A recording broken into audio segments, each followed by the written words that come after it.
Ladies and gents, and this is Why Didn't Greece Get Constantinople After World War I by the channel History Matters. Yes, on the History Matters video, Greece, after Russia, really wanted to get its hand. Why Russia really wanted to get its hand on Constantinople after World War I and the surrender of the Ottoman Empire. And given its history as a Greek city and the heart of the classical Greek world, why didn't Greece get this? What? First of all, Roman history. What do you mean by Greek history? Okay. So I guess I understand Romans come from the ancient Greeks, I guess. Then imagine if Greece actually got Constantinople after World War I, right? Istanbul in I guess today's name. I mean that's a pretty important place, right? Because anything that gets transferred from there gets some fee. Right now it's part of Turkey, right? So Turkey gets a fee anytime there's any kind of trading happening in that basically area, right? Because of its unique position.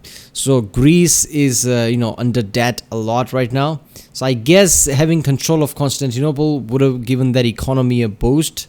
So we wouldn't have this whole image of Greece that it's in under debt, right? Greece would have been fine if it had Constantinople under it. And yeah, it would be one of the things like, oh, look at that, Constantinople. It would be called Constantinople, right? If Greece got it. It would still have the same name. So there would be like real history, like, holy shit, look at that, Constantinople, right? Romans made it and Greece still has it, right? When you visit that, it's still called Constantinople. It would be something. But yeah. So why didn't Greece get Constantinople after World War I? I don't know how active Greece was in World War I. I guess that's where the point is. I don't know. But why Russia? After Russia? Why does Russia want... I guess I get it. Because of the access. It would make sense. But yeah. Access to the global trading. But yeah. So let's watch it. Hello, History Matters. They explain a complex topic in really short period of time, 3-4 minutes or something, which is awesome. And their animated approach is really funny. They don't put too much effort into their joke, and that's why that's really funny. It's just with some sign, and it's just, yeah. So let's watch it. Constantinople used to be the centre of the Greek-speaking world. It sat as the capital of the Roman Empire and later the Ottoman Empire. Yeah, it would make sense why Russia would want this, because this is just access to a lot of ports, basically Black Sea, right? Black Sea, So, this is an access point. Any trading happening here, Constantinople basically gets, some fee, duty, whatever. Right now, Turkey gets it. So, Greece would have gotten it, right? So, Greece wouldn't have been under debt as much as we think right now. I'm pretty sure. Which, as you'll know, came to a spectacular end after it joined the Central Powers in World War I. After its defeat, the Entente planned to carve it up like this, notably removing Constantinople and not giving it to the Greeks who very much wanted it. Which raises the question, why? Why wasn't Greece given Constantinople after World War I? Because British and French. Background. When the Ottomans joined the First World War, Russian leadership got very excited, because to them, when they won, they would finally be getting their hands on Constantinople, something which they had coveted forever and would help cement their position as the Third Rome. And it would also open up access to the Mediterranean. What? I get it, having access to the place is a very strategic place, but for the Rome? Did Russian people really thought that they are the descendant of Romans or something? I'm pretty sure that's not the case, right? I mean, imagine that. Oh, we have Constantinople. We are the third Rome now. Rome version 3. After Byzantium, we are version 3. It's just bizarre.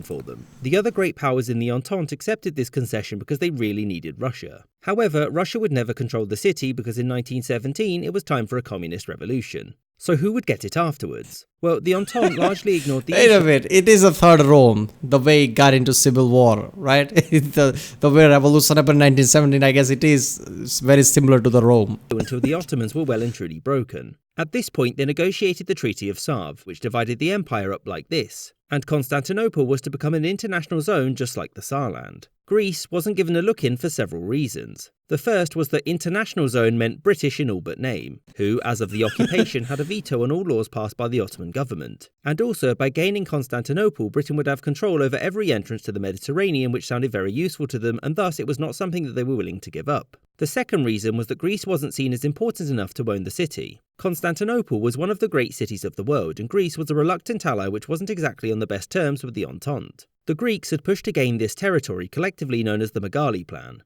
The Entente were content to give them some of this, but Constantinople was a step too far, whose inclusion would have made Greece into a middling European power overnight. Furthermore, the victors didn't quite buy Greece's claim to the city under the guise of them being the successors of Byzantium. British leaders saw Greece not as the continuation of an ancient legacy, but as a modern nation-state like Romania, and one whose German king had no right to claim the inheritance of Rome. And the third reason is the really important one. The Turkish had other plans. Whilst the Ottoman government begrudgingly accepted partition, the Turkish people did not. Resistance movements sprang up quickly and soon came together under the leadership of Mustafa Kemal. He defeated the Greeks in the west, who had landed to take control of their new territory, as well as the French in the south. I mean, after centuries of friction over Constantinople, after, Ottoman having control over it for years, I'm seeing, really hard time, even if they had given it to Greece, right?